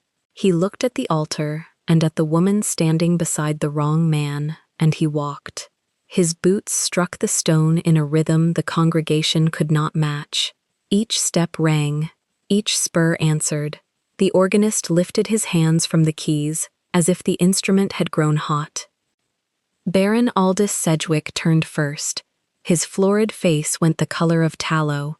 The paisley waistcoat strained across his belly as he sucked in air he could not seem to find. He reached for his brass-headed cane and did not lift it. Cassandra did not turn. She only lowered her eyes to the veil clenched in her fingers and let one long breath pass her lips. Something inside her chest, which had been folded very small for many hours, began to unfold. Reverend Josiah Thorne closed the prayer book on his thumb. He was a careful man. He had married 3 earls and buried 2, and he had never before witnessed the interruption he had, for 40 years, ritually invited. His spectacles slid down his nose. "Your Grace," he said, and got no further. The Duke reached the chancel step. He did not stop there. He crossed it as though the low rail did not exist, and set his gloved hand upon the altar rail beside Cassandra's, and the leather of his gauntlet whispered against the white silk of her sleeve. She was silent, he said. His voice was not loud. It carried because the church had gone entirely still. "I am not." The Baron found breath at last. "This is a scandal, sir. This is an outrage. Guards." 2 liveried men at the western door took a step and no more. They had seen the saber at the Duke's hip, still sheathed, and they had seen his face, which had passed beyond anger into a colder country. "You will remove yourself from my church," said the Baron, and his voice cracked on the possessive. "Your church." The Duke's mouth moved. It was not a smile. "You do not own the stones you stand on, Sedgwick. You never have." He turned then, at last, to Cassandra. He did not touch her. He only bent his head very slightly, as a man bends his head to a horse he loves and does not wish to frighten. "Miss Wallop," he said, "forgive me my lateness. I rode as I could." She lifted her eyes. Under the veil they were quite dry, and the gold ring around the hazel was very bright in the colored light. She said nothing. She only nodded, once, and the nod was permission. At the back of the nave, a small woman in black bombazine moved. Mrs. Harriet Blackwater had not come alone. Behind her walked a clerk in a plain coat, and behind the clerk 2 footmen in the Calburn green, and between them all they carried a leather portfolio the size of a family Bible. Mrs. Blackwater climbed the chancel step without ceremony and set the portfolio upon the altar itself, across the linen, and untied the ribbon. Reverend Thorne looked at her, and then at the Duke, and then at the papers, and then he did what a doctor of theology sometimes does when the ground beneath his liturgy shifts. He read. He read the first page in silence. His white brows lifted. He turned the leaf. He read the second. He set his prayer book down upon the altar quite gently, as one sets down a thing one does not wish to break, and he lifted a third page and held it close to his spectacles. "Baron Sedgwick," he said. His voice had lost its round pulpit warmth. "Is this your signature?" The Baron's tongue moved behind his teeth. "That document was. Is this your signature, sir? It is a private matter of accounts. It is a matter, sir, of a debt of £12,000 represented in this church, this morning, before God, as a debt of honor owed by Sir Ambrose Wallop." The Reverend lifted a fourth page. "This ledger, sworn upon a King's Bench affidavit by Major Percival Hawkes, formerly of the 12th Dragoons, shows the true sum to have been 4,600, extended by you at usury, and the difference forged in your hand." A sound went through the pews. It was not a gasp. It was the small, dreadful murmur of the whole of London realizing it had been permitted to watch. Sir Ambrose Wallop, who had stood the whole ceremony as though a bayonet were between his shoulder blades, sat down. He simply sat, in the front pew, and put his grey face into his hands, and the metal of the 41st foot, pinned to his coat, caught the light and shook. The Baron's cane came up at last. He did not know what he meant to do with it. The Duke stepped between him and the papers. "You will not touch her, father," he said. "You will not touch her. You will not touch these pages. You will stand where you are, and you will listen, because the rest of your life will be arranged in this hour, and I want you to understand it." He drew the saber. It was not a flourish. It was a single motion, economical as the closing of a ledger, and the straight English blade caught the rose window and threw a bar of blue and gold light across the altar cloth. He did not raise it. He held it point down beside his boot, resting, and it was more terrible so than lifted. "3 banks in the city," he said, "hold the whole of your paper as of yesterday's post. Coots, Drummonds, Hoars. I own the debt on your 3 collieries in Warwickshire. I own the mortgage on your house in Grosvenor Square. I own the note on your carriage horses. By this afternoon I shall own the coat upon your back, if I choose to press for it, which I shall." The Baron's mouth worked. No sound came. "Major Hawkes has sailed for Halifax on a passage I purchased for him. His deposition remains.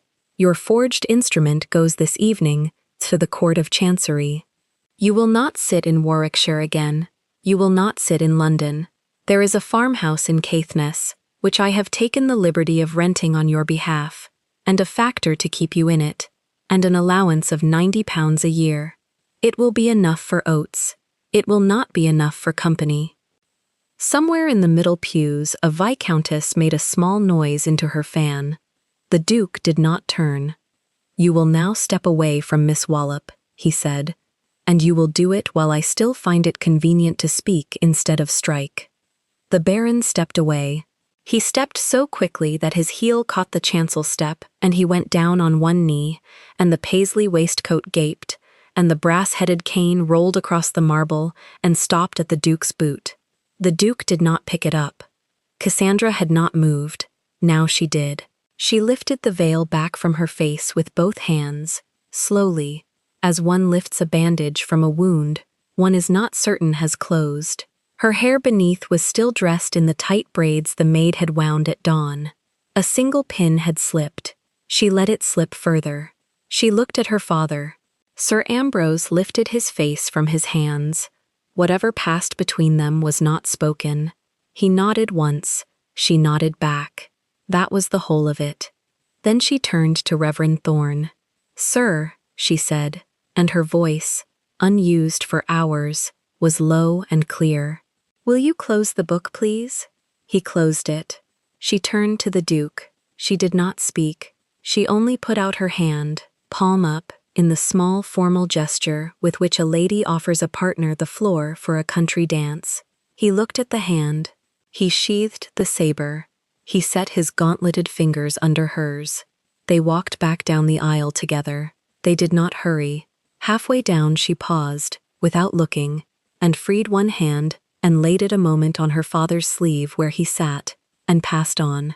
At the ruined doors, where his boot had split the upper hinge, She stopped and looked out into the light of the churchyard, and the light struck her full in the face, and she smiled. It was a very small smile. It was the first anyone in that church had ever seen upon her. Outside, the Duke's black cavalry gelding stood at the lych gate, with a groom at the bridle, blowing and steaming, still saddled from Barnet. The Duke lifted her, without a word.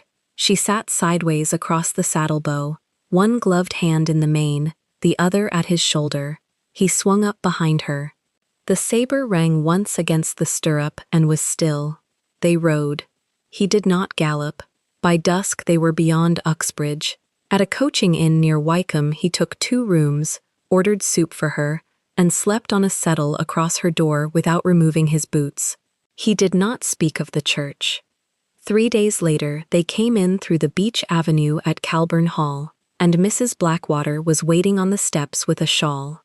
The Duke lifted Cassandra down. He bowed to her in his own courtyard, as though she were a guest whose visit honored him. He installed her in the dower rooms with her own key and her own bell, and slept, every night for the next 4 weeks, in the antechamber outside her door. He did not touch her hand. Justice, in the meantime, did not sleep. The 3 banks called Baron Sedgwick's paper on the same Monday.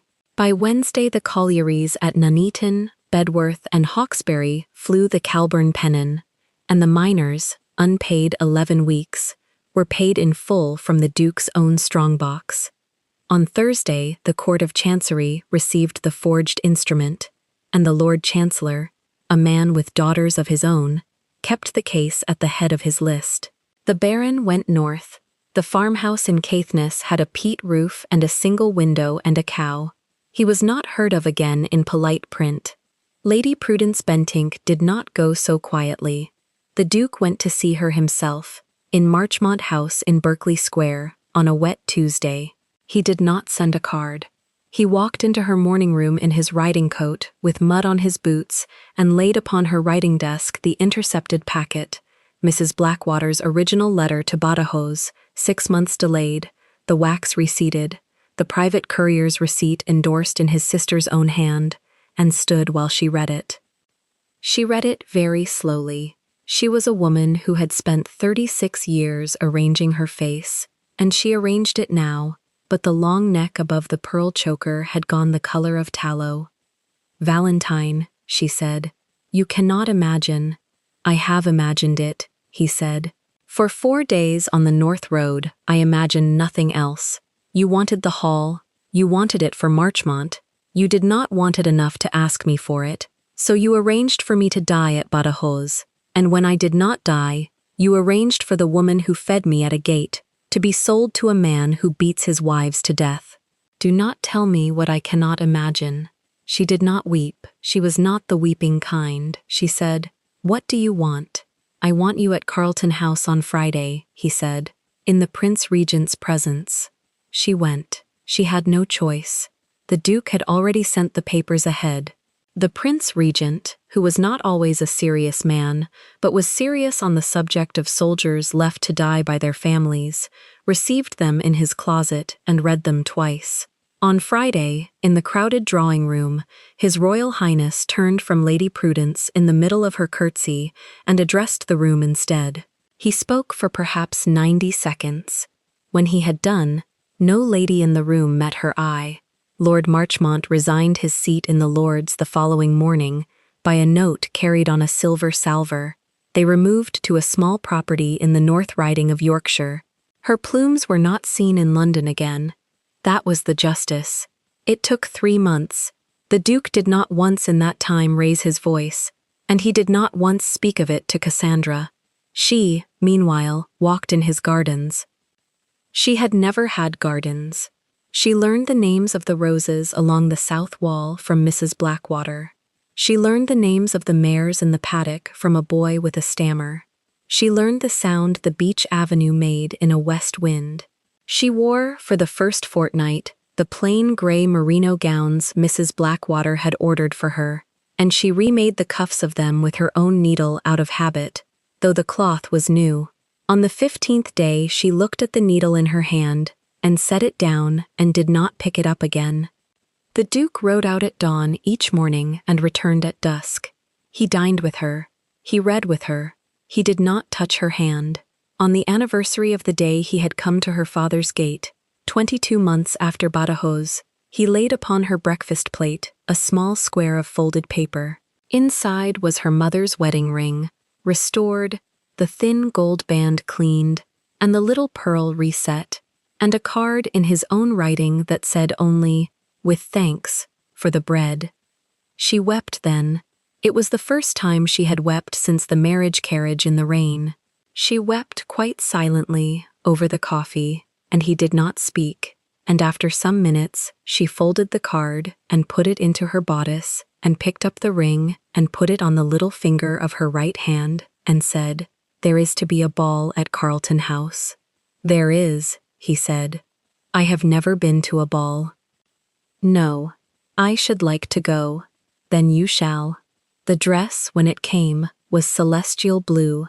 It was the color of a cold spring sky an hour before dawn. The silk had been woven in Spitalfields.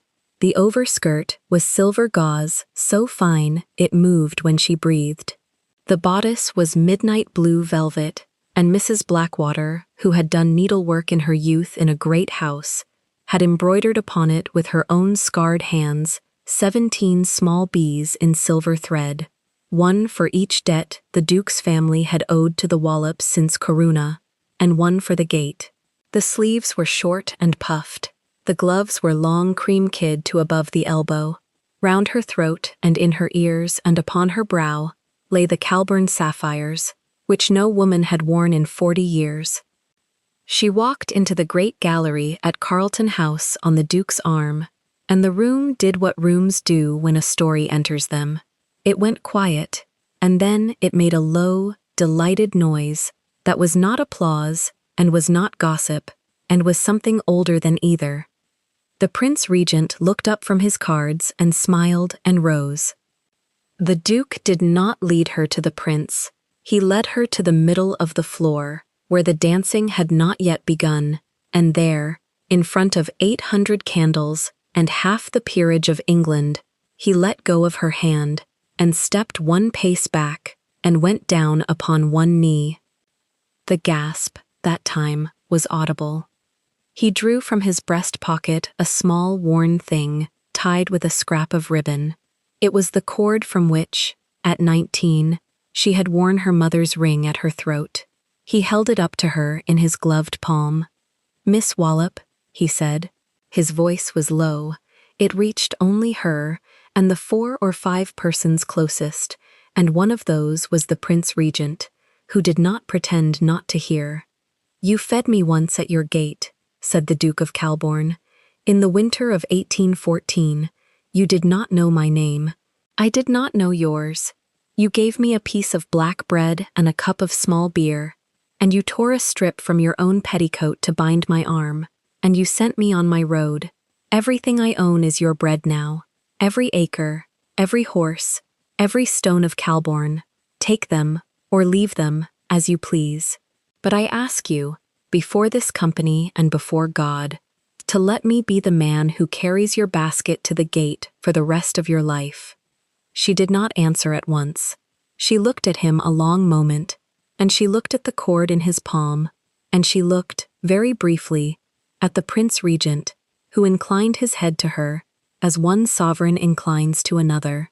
Then she took off her right glove, finger by finger, and she bent, and she set her bare hand against the Duke's cheek, and she said, quite quietly, quite clearly, so that only he and the ribbon heard her, "Rise, your grace, you are not a debt, you are my choice." He rose.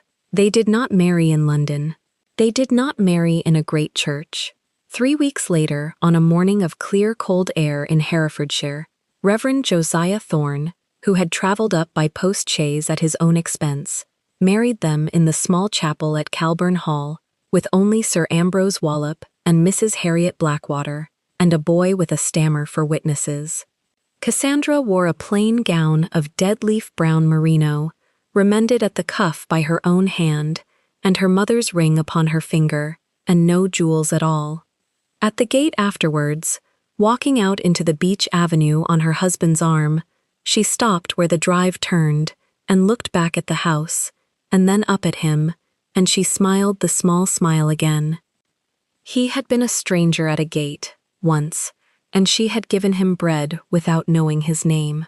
He had come back for her across 300 miles of road and through the doors of a London church, and had knelt before 800 candles, and had asked, not to be paid, but to be seen. And she, who had been sold and mourned and veiled and silenced, had lifted her face and chosen him. In the end, it was not the saber, and not the sapphires, and not the ruined baron in his peat-roofed cottage, and not the exiled sister in her Yorkshire reign, that made the ending. It was a piece of black bread, given once at a gate in winter, to a man whose face she could not see, and the terrible, simple truth that some debts, in this world, are only ever paid by being truly seen. If this story moved you, stop for a moment and reflect. Have you ever, like Cassandra at that gate, offered kindness to a stranger without knowing what it would one day return to you? Have you carried your mother's ring, or some small quiet thing, through a room full of people who thought you were nothing? And when the world told you to sign, to bow, to accept the slow death of a bad bargain, did anyone kick the doors open for you, or did you learn to open them yourself? Tell us your experiences and feelings in the comments. We read them all. And if you believe in stories about dignity, justice, and true love that arrives against all odds, leave a like, be sure to subscribe to the channel, and click join to become a part of our community and help the channel.